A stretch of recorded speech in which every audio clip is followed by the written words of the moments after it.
त्या काळात मोबाईल होते गर्लफ्रेंडला फोन करायचा हॅलो डार्लिंग कुठे असं होतं. मला सांगा इतिहासाच्या पुस्तकात औरंगजेबाच्या फोटोच्या खाली जे आकडे आहेत ते आकडे काय मटकेचे तू कार्यकाल होता का रे त्यांचा? काय होता? कार्यकाल. कार्यकाल म्हणजे किती आले किती गेले लगाती रे नजर छैया गायल की अरे मोराची गर टप टप टप टप टाकीत डब्बा चालले माझा घोडा पाठीवरती जी नमकली पायी फेरी तोडा हिरवे हिरवे गारगारीचे हळदी फुलांच्या मखमालीचे त्या सुंदर मखमालीवरती अरे त्या सुंदर मखमालीवरती कडकी आमची नाचत होती.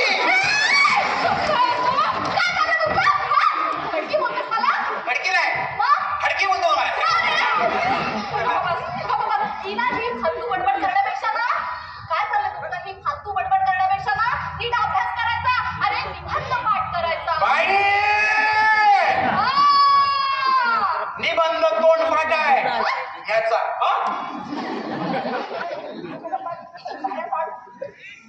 सांगितलं का त्याने? बोल आहे का निबंध पाठ? आहे. चल मला म्हणून दाखव. माझ्या निबंधाचे नाव आहे माझा आवडता प्राणी. अरे वा. माझा आवडता प्राणी कुत्रा आहे. आमच्या कुत्र्याचे नाव मोती आहे. आमच्या कुत्र्याचा रंग तपकिरी आहे. अरे वा. आमच्या कुत्र्याला चाय पाव खूप आवडतो. चाय पाव खाऊन झाल्यावर तो कुत्रा आईचे पाय चाटतो. आमच्या कुत्र्याला शेजारची मनी फार आवडते. आमचा कुत्रा आम्ही झोपलो की उठतो आणि कधी कधी तर मनीकडे पण जातो. विशेषतः भाद्रपद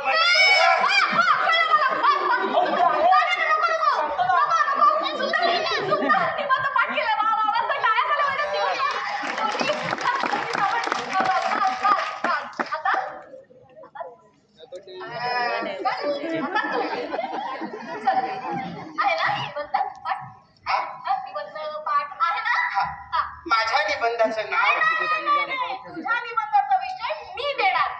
तुम्ही देणार? तुम्ही देणार? मी देणार. ते आता तर तुझ्या निबंधाचा विषय आहे माझे बाबा. माझे बाबा. माझा आवडता प्राणी माझा बाबा आहे. माझा बाबा तपकीर रंगाचा आहे. माझा बाबा चायपाव खातो. चायपाव खाऊन झाल्यानंतर माझा बाबा आईचे पाय टाकतो. आम्ही झोपतो बाबा जागा असतो. आमच्या बाबाला शेजारची मनी फार आवडते. आम्ही झोपल्यानंतर बाबा मनीकडे जातो. विशेषतः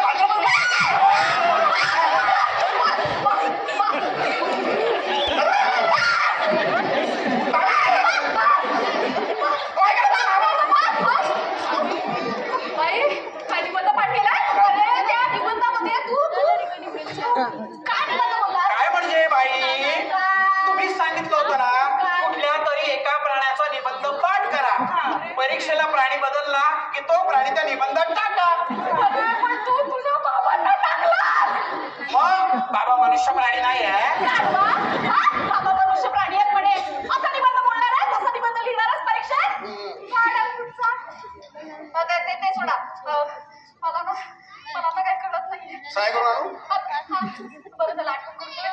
प्रगती पुस्तक दिलेत ना घरी जाऊन सह्या करून आणा आई बाबांच्या. त्यासाठी घरी जायची काय गरज आहे? हे घ्या सही केली का? अरे पण गाढवानो तुमच्या आई वडिलांची सही हवी होती. ही सही आई वडिलांचीच आहे. पण तुम्ही केली ना. नेहमीच करतो. तुम्ही मला खोटं बोलता. बोलतो म्हणजे तुम्ही शिकवलं ना आम्हाला. मी कधी शिकवलं? कधी म्हणजे काय विसरलात का? त्यावेळी आम्हाला गोष्ट शिकवली होती ती.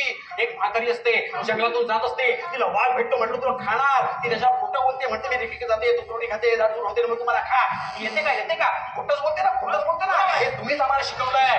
ती गोष्ट गाणं कुठलं करे गाणं ये रे पावसा तुला देतो पैसा झाला खोटा.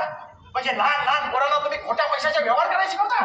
ते गाणं कुठलं ते एक होतं झोरळ चालत गेलं सरळ तिकीट नाही काढलं म्हणजे लहान पोरांना तुम्ही विदाऊट तिकीट फिरायला शिकवता. त्याच्या एखाद्या पिशवीने पकडलं मारलं गेलं तर केवढं पडणार होते. गोडी माझी काशी फाडल्यानं नाका नाही सांगतो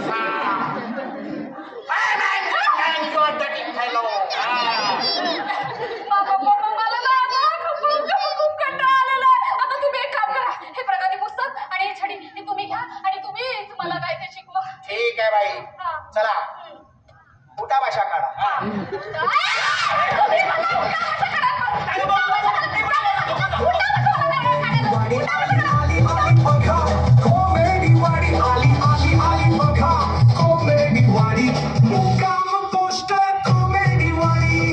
तुम्हाला कशी वाटली ही आमची शाळा? काय शाळा म्हटलं ना ही अशी वात्रट मुलं असतातच शाळेत, पण त्यांच्यामुळे शिक्षकांची काय अवस्था असते तुम्हाला माहितच आहे. पण महत्वाचा मुद्दा काय तर आपलं शालेय शिक्षण पूर्ण झाल्यावर आपण जातो कॉलेजमध्ये